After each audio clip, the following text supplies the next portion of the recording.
Olá a todos. No dizer de Amélia Rodrigues, o Evangelho é a mais expressiva história de uma vida através de outras vidas, iluminando a vida de todos os homens.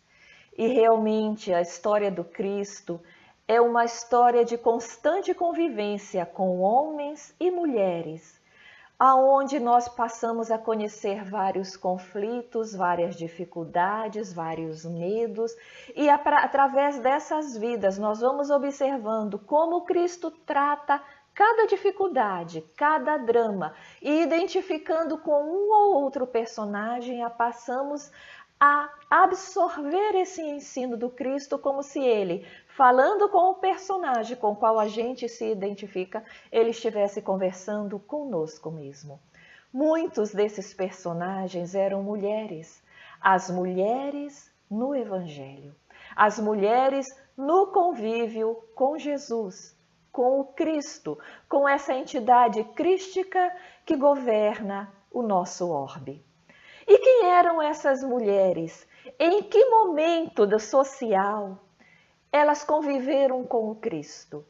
Essas mulheres predominantemente eram mulheres judias, que viveram nessa época, há 2000 anos atrás, numa sociedade onde elas eram marginalizadas pelo simples fato de serem mulheres. Não tinham autonomia qualquer, sequer eram contadas nos censos entre os habitantes. Quando existia censo, apenas os homens eram contados. Elas eram do lar. O lugar de mulher era em casa. Sair era uma exceção de extrema necessidade. Elas ficavam ou nos serviços de casa ou nos serviços do campo, ou, por exemplo, buscando água nas fontes, nos poços. Se saíssem de casa, precisavam cobrir o rosto com 2 véus, para que as próprias feições dela, os traços, não pudessem ser identificados. Eram submissas sempre a um homem, submissas primeiro ao pai, depois submissas ao marido quando se casavam. Elas eram muito passivas na sua participação social, não podiam conversar com homens na rua, não podiam sentar a uma roda onde os homens estivessem conversando, isso era um escândalo. Eram com mulheres que tentavam fazer isso, eram consideradas mulheres de má vida. O objetivo da mulher era se casar e procriar para dar filhos aos homens. E se fossem estéreis, o marido tinha o direito de abandoná-la, devolvê-la, ou ficar com ela e conseguir uma outra mulher para que lhe desse filho, ficando com mais que uma esposa, se ele tivesse condição financeira para isso. O Antigo Testamento nos dá muitos exemplos de pessoas que se casaram, as esposas não lhe deram filhos e as escravas eram chamadas para lhe darem filhos. Então, existiam os filhos das escravas e os filhos das outras mulheres não escravas. E às vezes ele ficava com aquela que ele amava, sem filhos, mas sem abrir mão de ter filhos com outras. As mulheres eram consideradas impuras quando estavam menstruadas ou quando tinham filhos no parto. E só se purificavam depois desse tempo, quando entregavam um sacrifício no templo. Era o processo de purificação, né? Muito bem.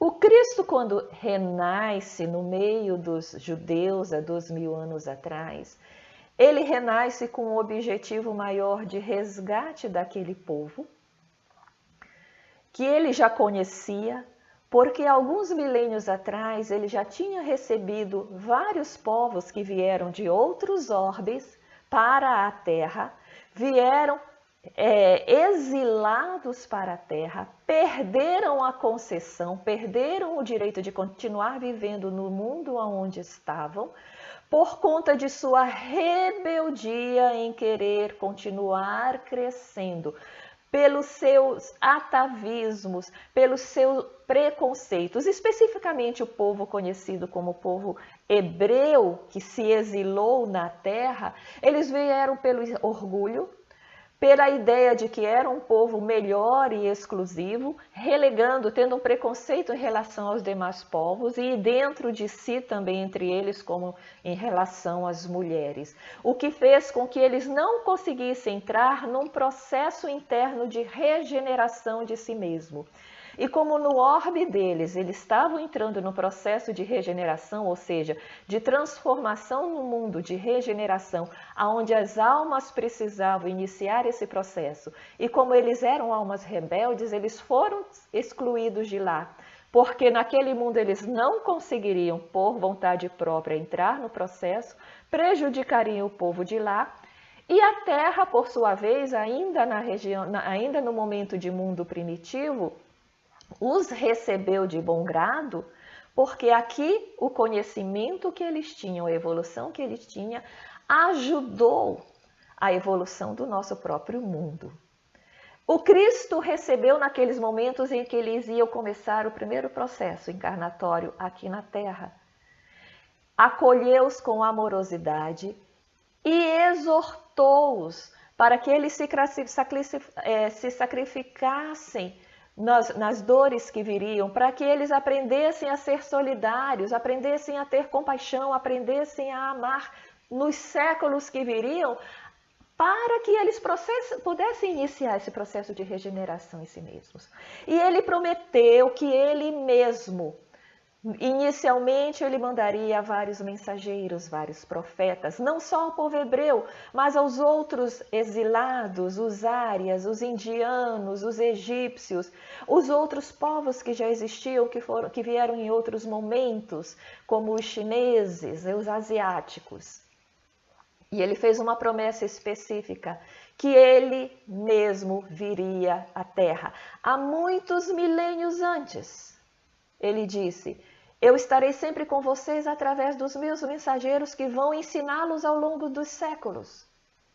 Até que eu mesmo, quando vocês estiverem maduros, eu mesmo encarno. Então existia uma promessa. Quando Jesus renasceu, há 12.000 anos atrás, ele estava cumprindo essa promessa. E quando ele foi para o seio dos hebreus, já conhecido como judeus, é porque ele sabia que dentre todos os exilados, eles eram os que mais precisam. Por isso que ele dizia: eu vim para os doentes, não para os sadios. Por isso que ele dizia: se o que eu estou pregando, eu pregasse em Tiro ou Sidom, que são regiões da antiga Fenícia, atual Líbano, eles lá teriam aceito e teriam crescido, teriam feito bom proveito do meu ensinamento. Mas ai de ti, Israel, que não aceita, porque eram os mais difíceis.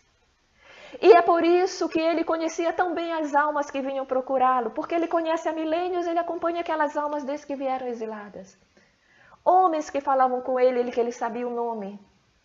Mulheres que conversavam com ele conhecia já profundamente aquelas almas e sabia. Às vezes elas contavam um problema, ele sabia que o problema era mais profundo e conseguia curá-las facilmente. Ele tinha esse conhecimento. E as mulheres que estavam se aproximando deles eram mulheres profundamente conhecidas da alma dele, embora elas não lembrassem disso. Mas quando o viam, sentiam algo diferente, como se inconscientemente lembrassem da promessa dele e sentiam profunda fé por aquele Messias. E se aproximavam e abriam os seus corações, sejam por dramas pessoais, sejam por problemas físicos que elas precisavam ser curadas. E Jesus se aproxima, quebrando todas as regras preconceituosas, todas as normas judias da época, que era uma das coisas que era o objetivo dele, se aproxima delas, conversa, ouve, acolhe, eleva, resgata a autoestima, o valor e a dignidade das mulheres que se aproximaram dele. A gente vê que existe uma frase em que elas se aproximam, a primeira fase, as mulheres se aproximam do Cristo porque elas precisam ser curadas de algo.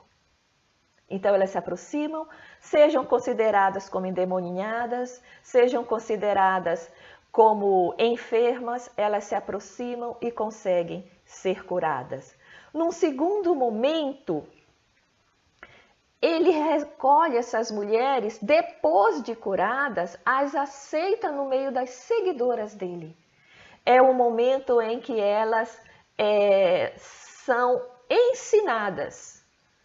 É o momento do ensino, em que ele, ao pregar para o povo, ao pregar para os seus seguidores, tem entre esses seguidores seguidoras que ouvem a sua palavra. Então elas começam a se desenvolver numa maturidade espiritual, a compreender quais são os verdadeiros valores, qual é a verdade da vida, e começa a refazer os seus conceitos religiosos. Refazer aquelas coisas que na verdade foram enxertadas no ensinamento divino que foi trazido aos hebreus, enxertadas pelos homens, coisas equivocadas, conceitos, preconceitos, que não têm muito valor aos olhos de Deus, e começam a dar valor às coisas corretas. Então elas começam a ser inseridas no meio e começam a ser ensinadas por ele. E nesse ensino elas tanto desenvolvem a maturidade filosófico-religiosa sobre as questões da vida, a questão da vida espiritual, a questão da vida material, a questão da sociedade, a questão da família, de etnias e etc. Como elas começam a se reconhecer como iguais aos homens e espíritos valorosos e imortais.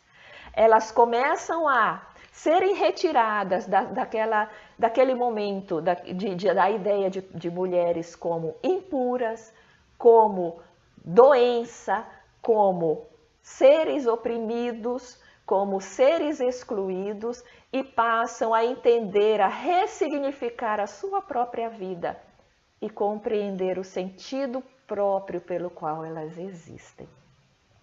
E existe uma terceira fase onde elas se transformam em discípulas de Jesus.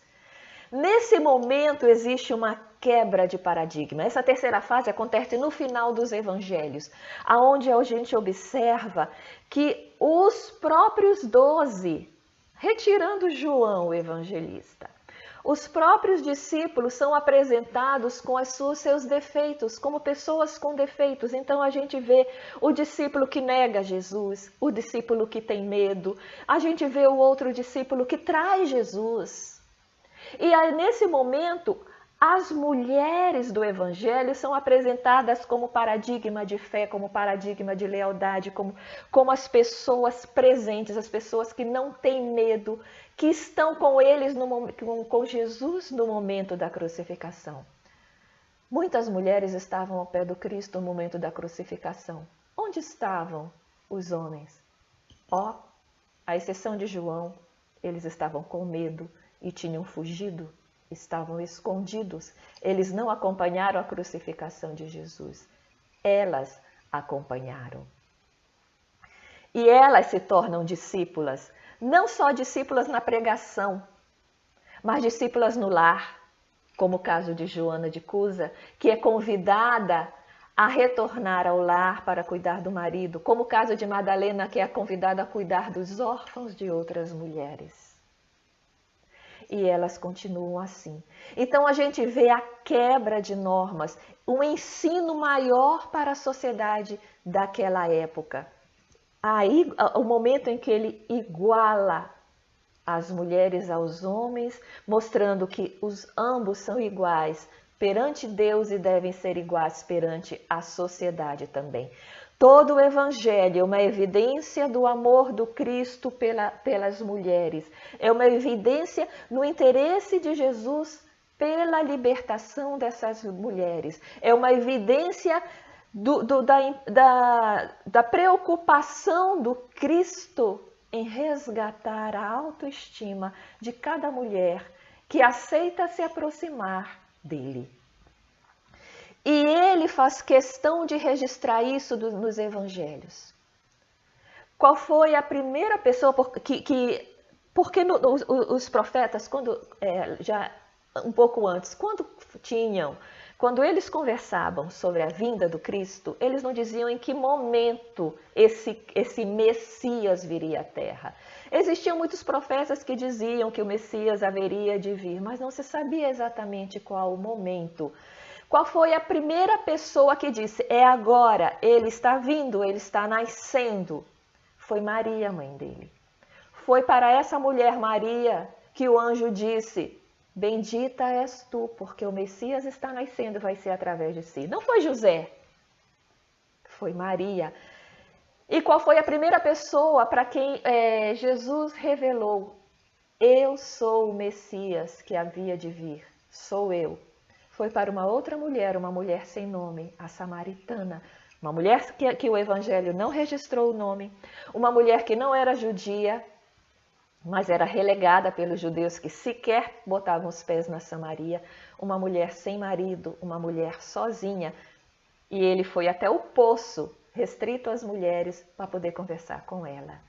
E qual foi a primeira pessoa que Jesus apareceu após a crucificação, quando ele ressuscitou, que é a palavra usada nos evangelhos, quando ele se materializou e foi visto pela primeira vez, foi uma mulher, Maria de Magdala, uma mulher só, uma mulher independente, uma mulher incompreendida, considerada também uma mulher de má vida, uma mulher fora de sua época, alguém que ele também acolheu. A gente vê Jesus na fala da mulher adúltera, que ia ser apedrejada, se colocando entre ela e os apedrejadores e defendendo-a do apedrejamento. Defendendo a mulher adúltera.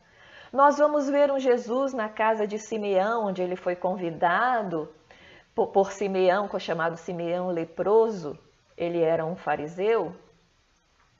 Quando a mulher, conhecida como a mulher do vaso de alabastro, entra por aquela casa e aos pés de Jesus começa a lavar os pés com as suas próprias lágrimas, enxugar com seus cabelos, em gratidão ao Cristo por algo que ela já tinha recebido e que fez com que ela acordasse para a sua própria regeneração. E as pessoas, os homens que estão naquela casa, começam então a não entender por que ele não a expulsa. Porque ele aceita aquela mulher de má vida e novamente ele vai em defesa dela. Ele vai no momento em que ele está no templo, em que uma viúva, no trecho conhecido como óbolo da viúva, em que essa mulher, uma viúva, uma invisível aos olhos da sociedade, coloca a única moeda que ela tem naquele local, no poço, em oferenda. Jesus diz, a oferenda dela é maior do que a qualquer uma dos outros homens, incluindo essa mulher no contexto religioso também. E com Joana de Cusa, quando convida a ser discípula dele, retornando ao lar, ao marido difícil, que era o motivo que ela tinha, um dos motivos pelo qual ela tinha buscado Cristo, convida a retornar ao lar para ser discípula lá, não mais como a mulher submissa, mas como irmã do seu próprio marido, igual a ele, amparando nas dificuldades que eram dele, porque reconhecia que ela estava espiritualmente acima dele, naquele momento mais preparada do que ele. Essas mulheres, muitas vezes não registradas no Evangelho como deveriam ter sido, muitas vezes mal compreendidas por aqueles que tentam avaliar a história delas no Evangelho, são uma imensa fonte de conhecimento e de reflexão para todos nós, para todas nós, principalmente. Como Jesus lida frente à psique feminina, como Jesus lida com essas almas e seus conflitos. Nós vamos, nas próximas lives, conversar sobre a história de algumas dessas mulheres. Não vamos nos ater apenas à história de vida delas. Não, o nosso objetivo não vai ser julgá-las. O nosso objetivo vai ser aprender com elas. Com qual delas nós nos identificamos? Qual palavras do Cristo ditas para elas nós podemos ouvir como se estivessem sendo ditas para nós mesmos? Nós convidamos a todos para nas próximas lives conversarmos um pouco sobre Maria, a mãe de Jesus, conversarmos um pouco sobre Joana de Cusa, sobre Maria Madalena, sobre Maria, irmã de Marta, e sobre algumas mulheres sem nomes, como a mulher samaritana e a mulher adúltera. Até lá!